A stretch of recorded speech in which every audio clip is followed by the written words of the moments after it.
E aí, pessoal, tudo bem? Sejam muito bem-vindos a mais um vídeo do canal Matheus Ferraz. Curtam, comentem, compartilhem, se inscrevam no canal, dê um hype se essa opção aparecer para você. E claro, se quiser contribuir com o nosso trabalho, link do LivePix aqui na descrição. Vejam, o tema do vídeo de hoje surgiu de uma discussão no Twitter, na qual o Bruno Fagion repostava um tweet comentando a experiência do Richard Feynman, aquele físico famoso, que volta e meia aparece quando as pessoas discutem ensino brasileiro, porque deu uma opinião bastante negativa sobre o nosso sistema de educação. E ele contava sobre o aprendizado do português e que sempre, para se lembrar das palavras, ele confiava no fato de que, em geral, as palavras difíceis que ele conhecia da língua inglesa tinham um equivalente em português, de modo que ele poderia se comunicar por meio desse recurso e decorar determinados sufixos e prefixos e aplicá-los no cotidiano. E em certo momento, quando as pessoas começavam a falar de outros temas, que não eram aqueles mais técnicos, porque na viagem na qual ele chegou ao Brasil, o seu colega de assento era um neurocirurgião que tratava de matérias muito técnicas, de modo que o vocabulário era bastante parecido, porque os nomes científicos têm uma origem latina. Então ele conseguia se comunicar direitinho.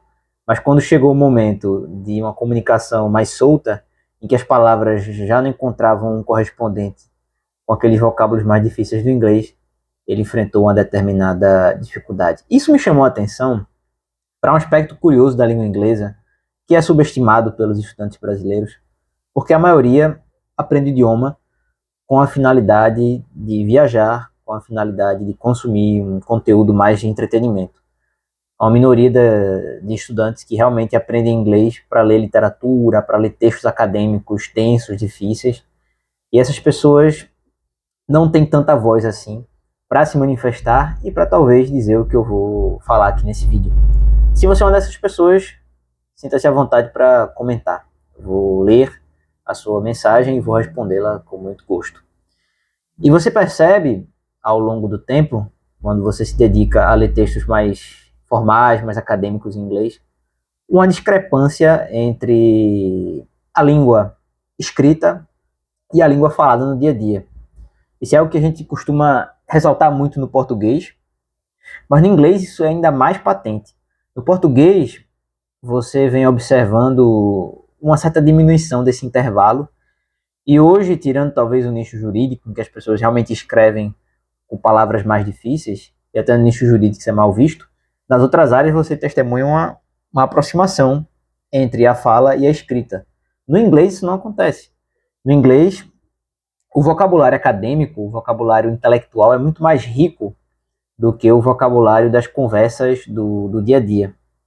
Então você vê que certas palavras elas só aparecem em registros escritos. E uma pessoa que aprendeu inglês, muitas vezes por um curso, cujo objetivo é muito mais familiarizar o estudante com a comunicação cotidiana e com phrasal verbs, por exemplo. Phrasal verbs são marcadores de uma comunicação mais informal, embora existam phrasal verbs que são usados em contextos formais. Porém, o que mais se vê é a preferência pelo termo latino, em vez do phrasal verb. O phrasal verb comparece mais na comunicação. Tanto que em muitos cursos você encontra como marcador do estudante que aprendeu inglês mais natural o uso dos phrasal verbs, um domínio dessa modalidade de verbo. O que não acontece na escrita acadêmica, em que você privilegia formas mais complexas, formas mais latinizadas, digamos assim. E é curioso porque eu me lembro do Sérgio Sacani contando a experiência de ensinar sobre geologia para estudantes americanos, e ele relatava a facilidade com que ele conseguiu se desincumbir dessa tarefa exatamente pela proximidade dos termos científicos e pela familiaridade que ele já possuía com a leitura dos textos técnicos da área de geologia. Então vocês percebem que o inglês, esse abismo é muito marcado, esse abismo entre o inglês literário, que é um idioma muito bonito, diga-se de passagem. Eu acho que as pessoas criticam o inglês até de uma forma injusta, porque o inglês literário tem sim uma marca de sofisticação, é um idioma rico de expressividade, não é um idioma bárbaro. É uma acusação que muita gente lança contra o inglês, e eu acho que o inglês tem um aspecto barbarizante, sobretudo para nós falantes de português, porque cria expressões estranhas mesmo, cria anglicismos que não correspondem à índole do nosso idioma, eu concordo. Mas o inglês literário tem sim aspectos muito ricos e dos quais nós poderíamos nos servir no nosso cotidiano. Eu acho que hoje nós vemos o inglês como um idioma franco, um idioma da comunicação do dia a dia, e à medida que o inglês se internacionaliza, evidentemente nós temos uma separação entre o território dos países em inglês é uma língua nativa e o inglês enquanto idioma internacional, idioma franco. De modo que hoje muita gente já fala em inglês internacional, o inglês em que certas palavras vão se sobressaindo com relação a outras expressões, em que você tem uma simplificação do idioma em prol da comunicação. Isso me parece algo muito natural. O latim, quando se tornou língua franca, ele foi vivendo um processo de simplificação. Basta comparar, por exemplo, o latim de Cícero com o latim da Vulgata, com o latim da Escolástica, sobretudo o latim de São Tomás de Aquino. É um idioma mais simples em termos de construção frasal.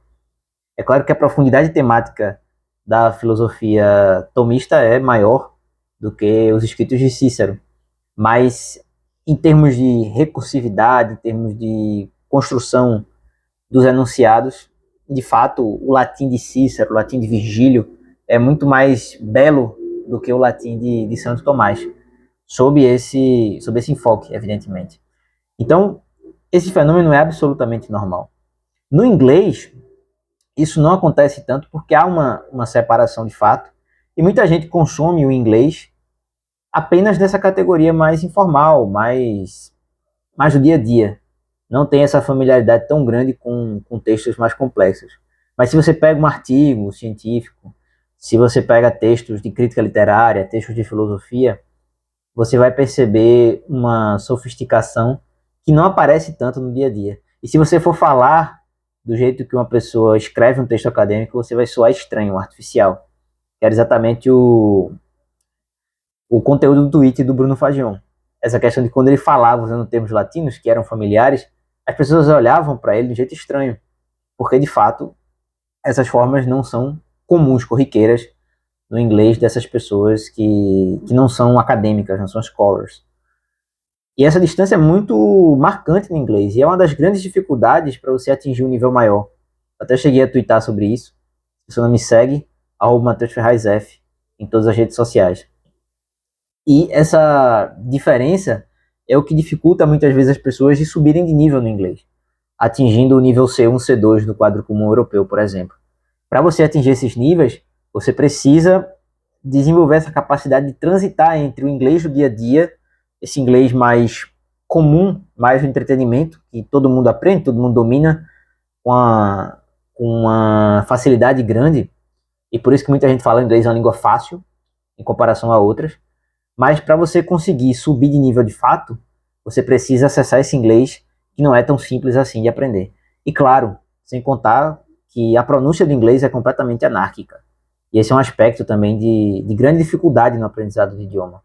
É claro que nós, dada a exposição à cultura americana no nosso dia a dia, temos uma facilidade para memorizar a pronúncia das palavras.